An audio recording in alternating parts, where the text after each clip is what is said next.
ముందుగా హెడ్లైన్ చూద్దాం.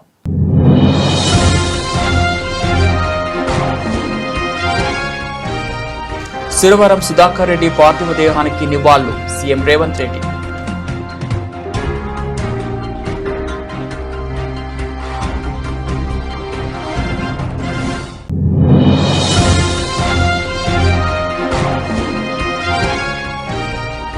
యాదగిరిగుట్ట పుణ్యక్షేత్రంలో ఆదివారం భక్తజనుల ఆరాధనలు శాస్త్రోక్తంగా.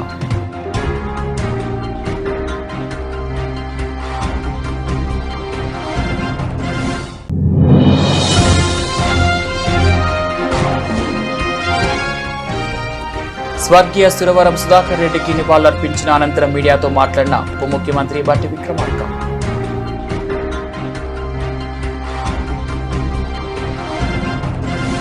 భద్రాద్రి కొత్తగూడెం జిల్లా భద్రాచలం నుంచి పీడీఎస్యు రాష్ట్ర కమిటీ పిలుపు మేరకు అన్ని జిల్లాల వ్యాప్తంగా ఆగస్టు 25వ తేదీ నుంచి 35వ తేదీ వరకు తెలంగాణ విద్యార్థి పోరుబాట కార్యక్రమాన్ని నిర్వహించడం కోసం నేడు భద్రాచలంలో తెలంగాణ విద్యార్థి పోరుబాట కార్యక్రమాన్ని ప్రారంభించడం జరిగింది.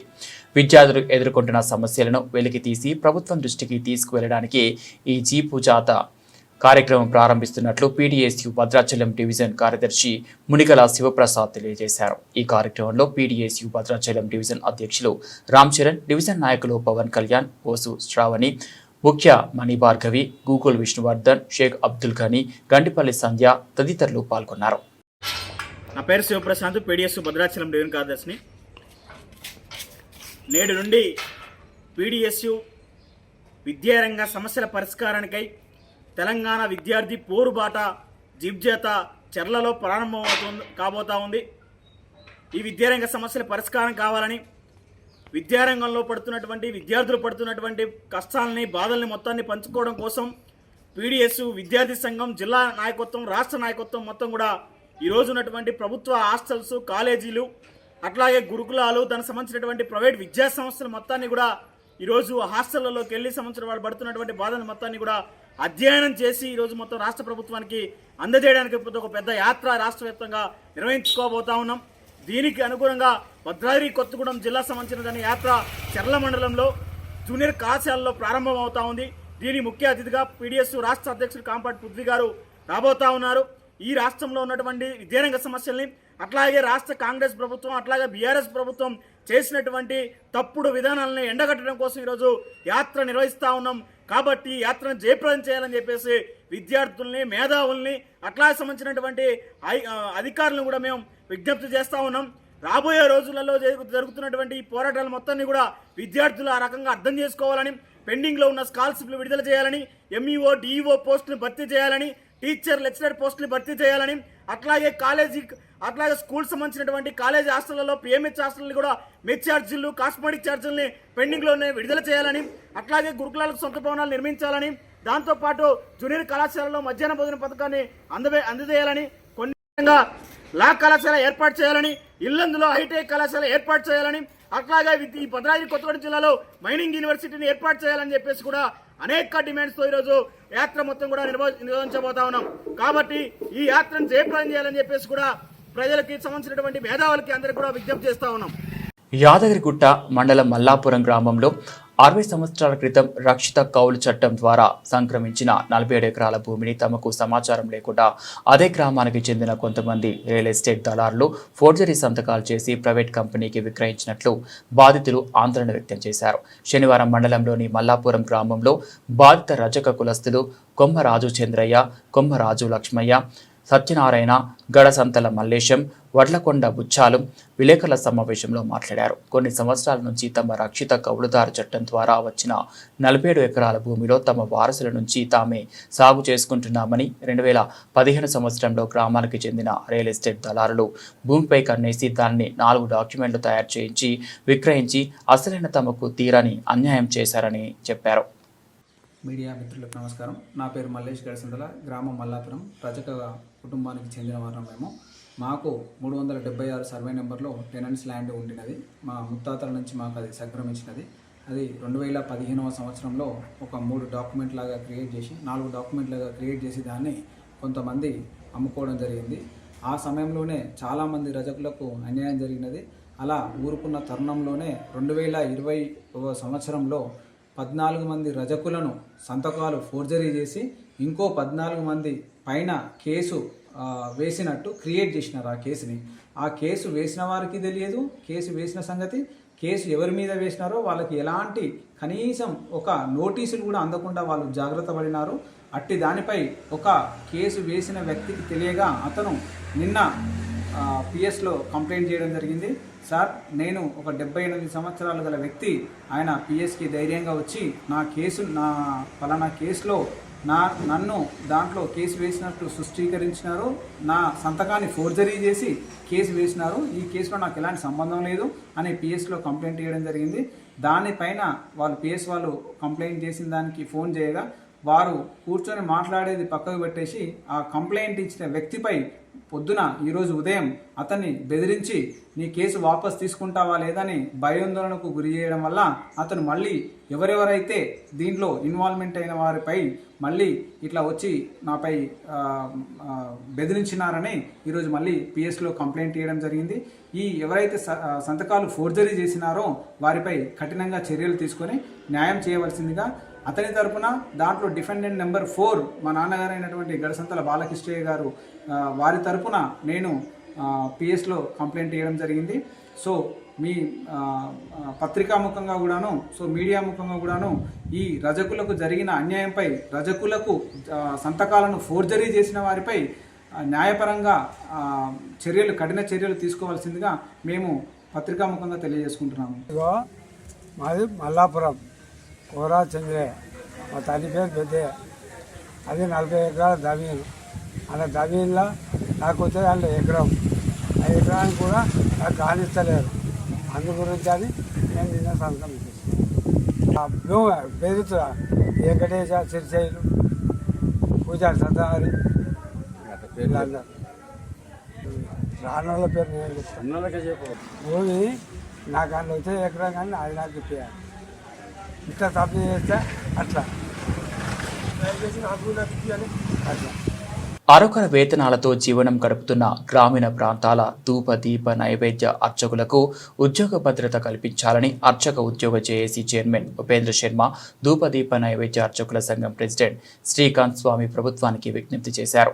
హబ్సిగూడలో తెలంగాణ అర్చక సమాఖ్య అధ్యక్షుడు గట్టు శ్రీనివాసాచార్యుల ఆధ్వర్యంలో తెలంగాణ అర్చకుల రాష్ట్ర స్థాయి సమావేశం నిర్వహించారు. ఈ సందర్భంగా వారు మాట్లాడుతూ ప్రస్తుతం నిత్యావసరాలు, జీవన ప్రమాణాలు పెరగడంతో అర్చకులు దిగువ స్థాయిలో జీవిస్తున్నట్లు తెలిపారు. ధూపదీప నైవేద్య అర్చకులకు పెరిగిన ఖర్చులకు అనుగుణంగా వేతనంతో పాటు దేవాలయ నైవేద్యం కోసం ఇచ్చే డబ్బులను పెంచాలని ప్రభుత్వాన్ని విజ్ఞప్తి చేశారు. అర్చకుల ఉద్యోగ భద్రత కోసం చట్ట సవరణలు చేస్తే ఎంతో మంది అర్చకులు దేవాదాయ శాఖ కిందకు వస్తారన్నారు.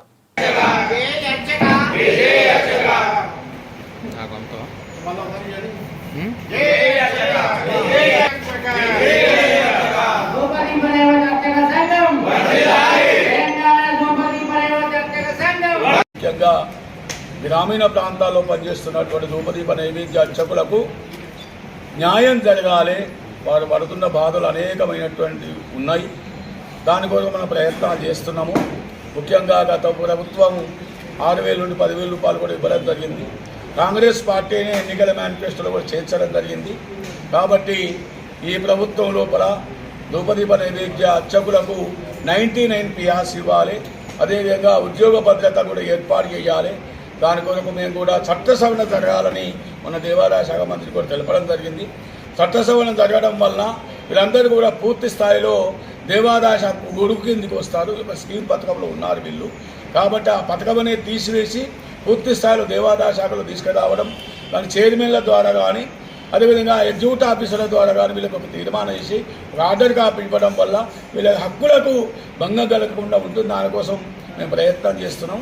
తెలంగాణ అర్చక సమాఖ్య పక్షాన మేమందరం కూడా ఆ ప్రయత్నంలో ఉంటామని చెప్పేసి తెలియజేస్తున్నాము. కాబట్టి దీని కొరకు కూడా అన్ని సంఘాల వారు ఎన్ని సంఘాలు ఉన్నా కూడా సమస్య ఒకటే. కాబట్టి విషయాలన్నీ కూడా మా దేవాదాయ శాఖ మంత్రి కొండా సురేఖ గారి దృష్టికి, అదేవిధంగా రాష్ట్ర ముఖ్యమంత్రి విద్యార్థి దశ నుంచి చివరి శ్వాస వరకు విలువలకు కట్టుబడి జీవించిన మహనీయుడు గొప్ప కామ్రేడ్ సురవరం సుధాకర్ రెడ్డికి లాల్ సలాం శోకతప్త హృదయంతో వారి ఆత్మకు శాంతి కలగాలని భగవంతుని ప్రార్థిస్తున్నాను. ఏఐఎస్ఎఫ్ విద్యార్థి సంఘం నుంచి సిపిఐ జాతీయ కార్యదర్శిగా 3 సార్లు పనిచేయడం అంటే ఎంతటి నిబద్ధత, క్రమశిక్షణ, పట్టుదల ఉంటేనే సాధ్యం. సుధాకర్ రెడ్డి చిన్ననాటి నుంచే ప్రజల జీవన స్థితిగతుల్లో మార్పు రావాలని ఆకాంక్షించారు. సిపిఐలో కీలక నేతగా ఉన్నప్పటికీ అధికార పక్ష నేతలతో సంప్రదింపులు జరిపి ప్రజల కోసం పనిచేసేవారు. సీఎం రేవంత్ రెడ్డితో పాటు కేబినెట్ సహచరులు అందరూ మగ్దుం భవన్కు వచ్చి ఘనంగా నివాళులర్పించారు. సిరివరం సుధాకర్ రెడ్డి కుటుంబానికి రాష్ట్ర ప్రభుత్వం అండగా నిలుస్తోంది. శ్రీ సురవరం సుధాకర్ రెడ్డి గారు ఈరోజు మనందరి నుంచి దూరం అయినటువంటి ఈ పరిస్థితుల్లో శోకతత్వ హృదయంతో వారికి ఘనమైనటువంటి నివాళులు అర్పించడమే కాకుండా వారి ఆత్మకి శాంతి చేకూరాలని భగవంతుని ప్రార్థిస్తూ ఉన్నాము.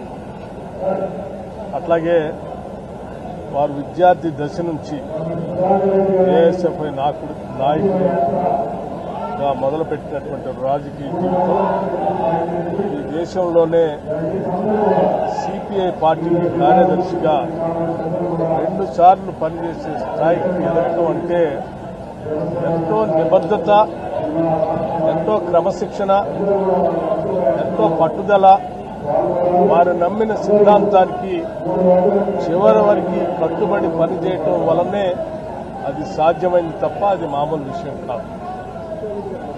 తెలంగాణ ఒక మారుమూల గ్రామంలో వ్యవసాయ కుటుంబంలో పుట్టినటువంటి సురవరం సుధాకర్ రెడ్డి గారు చిన్ననాటి నుంచే ప్రజల పక్షాన నిలబడి ప్రజల పౌర హక్కుల గురించి, వారి జీవితాల్లో మార్పు రావాలని, జీవన స్థితిగతులు మెరుగుపడాలని వారి చివరి వరకు పోరాటం చేసినటువంటి విషయం మనందరికీ స్ఫూర్తిదాయకం. వారు భారత కమ్యూనిస్ట్ పార్టీలో పనిచేస్తున్నప్పటికీ ప్రజల కోసం పనిచేసేటువంటి ప్రతి సందర్భంలో కూడా ఆయా ప్రభుత్వాలతో ప్రజల పక్షాన నిలబడి వారి అవసరాల కోసం పోరాడిన విషయం కూడా మనందరికీ తెలిసిందే. ఆనాడు 2004 కంటే ముందు విద్యుత్ పోరాటాల్లో కాంగ్రెస్ పార్టీతో కలిసి పెద్ద ఎత్తున పోరాటం చేయటమే కాకుండా ఈ రాష్ట్ర ప్రజల కోసం ఆనాటి కాంగ్రెస్ ప్రభుత్వాల ద్వారా తీసుకొచ్చిన అనేక సంక్షేమ కార్యక్రమాల్లో వారి ఆలోచనలు కూడా పొందుపరిచి తీసుకొచ్చిన విషయం కూడా మనందరం ఈరోజు గమనం చేసుకోవాల్సిన అవసరం ఉంది. వారి సుదీర్ఘ రాజకీయ జీవితం ఈనాటి సమకాలీన రాజకీయ నాయకులకి, రాజకీయ పార్టీలకి అందరికీ ఆదర్శమని, వారి భాష కానీ లేకపోతే వారు మాట్లాడినటువంటి విమర్శలు కానీ అన్నీ కూడా ఒక సహేతుకంగా ఆలోచన చేసేటట్టుగా ఉండేవి తప్ప ఎప్పుడు ఒక పరుష పదజాలం కానీ లేకపోతే ఒక శత్రుభావంతో కానీ ఎప్పుడు వారు మాట్లాడినటువంటి పదాలు నేను ఇంతవరకు గమనించలేదు. చిన్నప్పటి నుంచి వారిని మహబూబ్నగర్ జిల్లాలో రాజకీయాలు మొదలు దగ్గర నుంచి కూడా వారిని గమనిస్తున్నటువంటి వ్యక్తిగా, అత్యంత అభిమాన నాయకుడిగా మేమందరం వారిని చూస్తాం. అటువంటి సురవరం సుధాకర్ రెడ్డి గారు వారి అంతిమ పార్థివ దేహానికి నివాళులు అర్పించడం కోసం ఈరోజు ప్రభుత్వం తరఫున రాష్ట్ర ముఖ్యమంత్రి రేవంత్ రెడ్డి గారు, యావత్ కేబినెట్ మొత్తం కూడా నిన్న తీర్మానం చేసి సంతాపం తెలియజెప్పే కాకుండా ప్రత్యక్షంగా ఇక్కడ మగ్దుం భవన్కి వచ్చి కూడా వారిపైన ఉన్నటువంటి అపారమైనటువంటి గౌరవం చూపించాలన్నటువంటి ఆలోచనతో ప్రభుత్వం అధికారుల అంచనాలతో చేయటమే కాకుండా అందరం వచ్చి వారికి ఘనమైన నివాళులు అర్పిస్తున్నాం. అంతిమంగా అటువంటి ఒక గొప్ప నాయకుడిని కోల్పోయినందుకు తెలంగాణ రాష్ట్రం అందరూ కూడా అన్ని రాజకీయ పార్టీలకు అతీతంగా అందరూ బాధపడవలసినటువంటి పరిస్థితులు ఈరోజు ఉన్నాం. అంతిమంగా ఆ ఘనమైనటువంటి గొప్ప కామ్రేడ్ ఈరోజు రాష్ట్రంలో మనందరి నుంచి దూరమయ్యారు. అటువంటి ఘనమైన కామ్రేడ్కి చివరిగా లాల్ సలాం అని చెప్పి వారికి నివాళులు అర్పిస్తూ వారి ఆత్మకి శాంతి చేకూరాలని, వారి కుటుంబానికి ఈ రాజకీయ పార్టీలు కానీ ప్రజాస్వామ్య విలువలు కలిగినటువంటి అందరూ అండగా ఉంటామని, వారి ప్రత్యేకంగా సిపిఐ పార్టీకి కూడా మేము ప్రత్యేకంగా వారు కోల్పోయిన రోజుని వారికి కూడా సాధిస్తాం. జోహార్ కామ్రేడ్ సుధాకర్ రెడ్డి గారికి. పంచనారసింహులు కొలువై ఉన్న యాదగిరిగుట్ట పుణ్యక్షేత్రంలో ఆదివారం భక్తజనుల ఆరాధనలు శాస్త్రోక్తంగా కొనసాగాయి. ఆదివారం సెలవు రోజు కావడంతో యాదాద్రి శ్రీ లక్ష్మీ నరసింహస్వామి ఆలయంలో పెరిగిన భక్తుల రద్దీ పెరిగింది. ఉదయం నుంచే తమ కుటుంబ సభ్యులతో క్యూలైన్లలో బారులు తీరిన భక్తుల రద్దీ అధికంగా ఉండటంతో ఆలయ మాడవీధులు, కళ్యాణకట్ట, పుష్కరిణి, వ్రతమండపం, వాహనాల పార్కింగ్, ఘాట్ రోడ్ పరిసరాలు భక్తులతో కిటకిటలాడుతున్నాయి. ధర్మదర్శనం 2 గంటల సమయం, ప్రత్యేక ప్రవేశ దర్శనం 2 గంటల సమయం పడుతోంది. శ్రీ సత్యనారాయణ స్వామి వ్రతాలు నిర్వహించి మొక్కులు తీర్చుకున్నారు.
దుండిగల్ మున్సిపల్లో అధికారుల తీరు వస్తున్నామా పోతున్నామా అన్నట్టే ఉంది. కానీ సమస్యలపై దృష్టి సారించడం లేదు.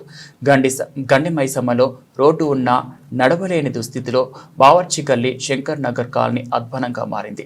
గత వారం రోజులుగా కాలనీ రోడ్డు డ్రైనేజీ నీటితో దర్శనమిస్తోంది. ఇదే విషయంపై స్థానికులు మున్సిపల్ అధికారుల దృష్టికి తీసుకువచ్చారు. ఎలాంటి చర్యలు తీసుకున్నా దాఖలాలు కనబడడం లేదు. పాదచారులు నడవలేని దుస్థితిలో ఈ రోడ్డు ఉంది. హైదరాబాద్లో ఉన్నామా, అడవిలో ఉన్నామా అనే సందేశం స్థానికులకు ఏర్పడుతుంది. విపరీతమైన దుర్వాసనతో అటువైపు నుంచి నడవలేని పరిస్థితి ఏర్పడుతుంది. ఇప్పటికైనా అధికారులు స్పందించి వెంటనే ఈ డ్రైనేజీ సమస్యను పరిష్కరించాలని స్థానికులు కోరుతున్నారు.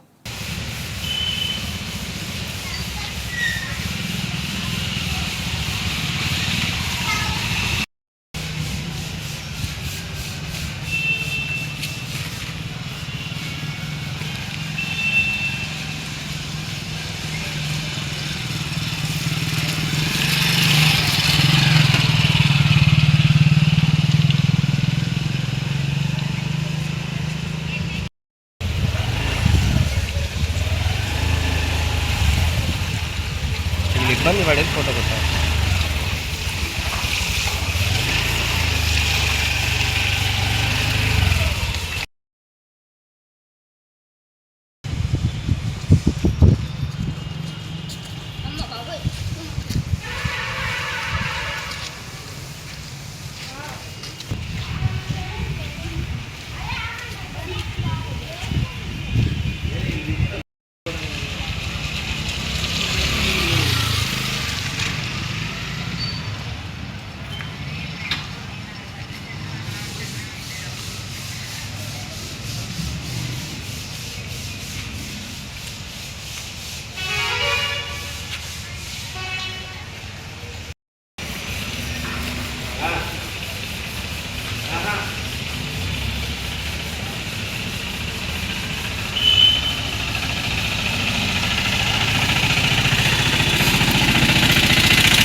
విద్యార్థి నాయకుడి నుంచి అంచెలంచెలుగా జాతీయ స్థాయి నాయకుడిగా ఎదిగిన సురవరం సుధాకర్ రెడ్డి గారి మరణం తీవ్ర ఆవేదనకు గురి చేసింది. తెలంగాణ ఉద్యమంలో తన వంతు పాత్ర పోషించి చిరస్మరణీయమైన ముద్ర వేసుకున్న వ్యక్తి సురవరం సుధాకర్ రెడ్డి.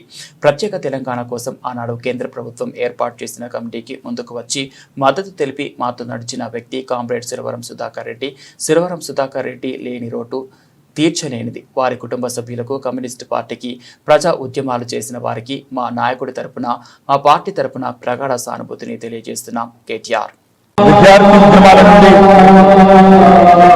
రాష్ట్ర స్థాయి నుండి తదనంతరం జాతీయ స్థాయిలో కమ్యూనిస్ట్ పార్టీకి ప్రధాన కార్యదర్శిగా ఎదిగిన ప్రజానాయకులు, ఎన్నో విప్లవోద్యమాల్లో, ఎన్నో ప్రజా ఉద్యమాల్లో, ఎన్నో కార్మిక ఉద్యమాల్లో, తెలంగాణ ఉద్యమంలో తన వంతు పాత్ర పోషించి చిరస్మరణీయమైన ముద్ర వేసుకున్న మహనీయులు పెద్దలు సురవరం సుధాకర్ రెడ్డి గారి మరణం మా అందరినీ కూడా తీవ్రమైన ఆవేదనకు, తీవ్రమైన దిగ్భ్రాంతికి గురిచేసింది. వారు అంచెలంచెలుగా ఒక విద్యార్థి నాయకుడిగా తన ప్రస్థానాన్ని ప్రారంభించి ఒక జాతీయ పార్టీకి జాతీయ స్థాయిలో ప్రధాన కార్యదర్శిగా 7 ఏళ్ల పాటు బాధ్యతలు నిర్వహించడం అంటే సామాన్యమైన విషయం కాదు.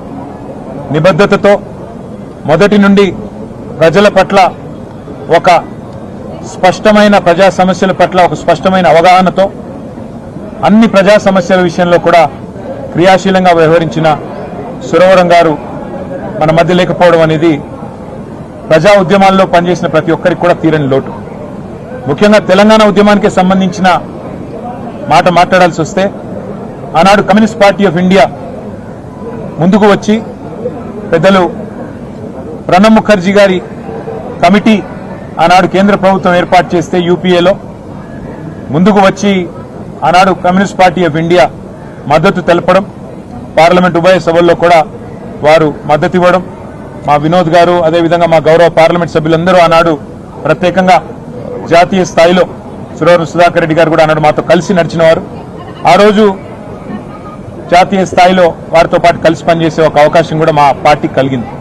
వాళ్ళ పెద్దలు కేసీఆర్ గారు వారితో ఉన్న తన అనుభవాలను కూడా గుర్తు చేసుకుంటూ వారి తరఫున అదేవిధంగా మా పార్టీ తరఫున కూడా మరి కమ్యూనిస్ట్ పార్టీ ఆఫ్ ఇండియాకి అట్లాగే ఈ రాష్ట్రంలోని ప్రజా ఉద్యమాల్లో పాల్గొన్న ప్రతి ఒక్కరికి, వారితో పాటు ముఖ్యంగా సురవరం గారి కుటుంబం, వారి శ్రీమతి విజయలక్ష్మి గారికి, వారి అబ్బాయి కపిల్ గారికి, అదేవిధంగా కమ్యూనిస్ట్ పార్టీ ఆఫ్ ఇండియా అభిమానులకి, కార్యకర్తలందరికీ కూడా మా పార్టీ తరఫున, మా పార్టీ అధ్యక్షులు కేసీఆర్ గారి తరఫున హృదయపూర్వకమైన వినమ్రమైన నివాళులర్పిస్తూ వారి లేని లోటు పూడ్చలేనిది, వారి కుటుంబానికి ఈ సందర్భంగా మనోధైర్యంతో నిబ్బరంతో ముందుకు పోవాలని మనస్ఫూర్తిగా కోరుకుంటూ వారికి మాన్యవాదాలు. సిపిఐ రాష్ట్ర కార్యాలయం మగ్దుం భవన్లో సురవరం సుధాకర్ రెడ్డి పార్థివ దేహానికి సీఎం రేవంత్ నివాళులర్పించిన రేవంత్ రెడ్డి సంతాప సందేశాన్ని వ్రాశారు. సురవరం సుధాకర్ రెడ్డి మృతి బాధాకరం. సుధాకర్ రెడ్డిది రాజీపడిని నిరారంభణ జీవితం. ఏ రోజు అహంకారాన్ని తన దరిదాపుల్లోకి రానివ్వలేదు. సుధాకర్ రెడ్డి సూచన మేరకు తెలుగు యూనివర్సిటీకి సురవరం ప్రతాప్ రెడ్డి పేరు పెట్టాం. సురవరం సుధాకర్ రెడ్డిని కూడా అందరూ గుర్తుంచుకునే విధంగా ఏదైనా ఒక కార్యాచరణ చేస్తాం. సీఎం రేవంత్ రెడ్డి. लाल सलाम लाल सलाम इदे मा लाल. ఒడిశాలోని డుడుమా జలపాతం అందాలను వీడియో తీస్తూ ఒక యూట్యూబర్ ప్రాణాలు కోల్పోయాడు. వీడియో కోసం ఫోన్ చేతిలో పట్టుకొని నీటిలోకి వెళ్ళగా ఒక్కసారిగా నీటి ప్రవాహం పెరిగింది. ప్రవాహంలో చిక్కుకుపోయిన అతన్ని కాపాడడానికి స్నేహితులు ప్రయత్నించినప్పటికీ ప్రవాహం మరింత పెరిగి కొట్టుకుపోయాడు. కళ్ళ ముందే ఈ ఘటన జరగడంతో స్నేహితులు కన్నీటి పర్యంతమయ్యారు.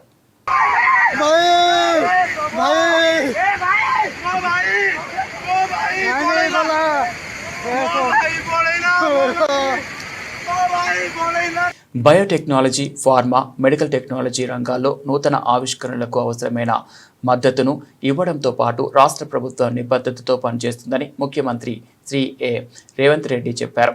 హైదరాబాద్ ఏఐజీ హాస్పిటల్ ఆధ్వర్యంలో జరిగిన Asia pacific biodesign innovation summit 2025లో ముఖ్యమంత్రి పాల్గొన్నారు.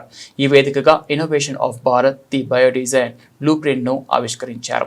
ఈ సమ్మిట్లో AIG hospital chairman doctor T Nageshwar Reddy, biodesign innovation summit chairman doctor Rajesh Kalapala గారు, hospital director doctor G V Rao, Stanford biodesign Stanford university director doctor Anurag Mairal గారితో పాటు వైద్య పరిశోధన రంగంలో వివిధ దేశాలకు చెందిన వైద్య నిపుణులు పాల్గొన్నారు. బులెటిన్ ముగించే ముందు హెడ్లైన్స్ మరోసారి.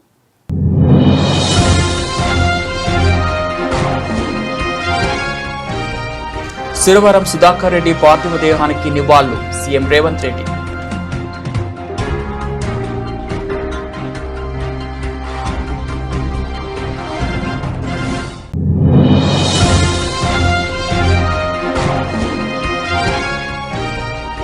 యాదగిరిగుట్ట పుణ్యక్షేత్రంలో ఆదివారం భక్తజనుల ఆరాధనలు శాస్త్రోక్తంగా.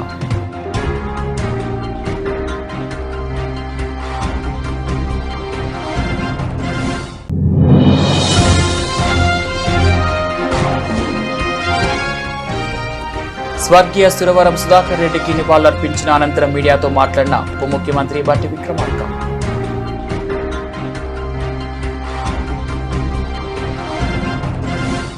ఇవి బులెటిన్ అప్డేట్స్. మరో బులెటిన్ మళ్ళీ కలుద్దాం.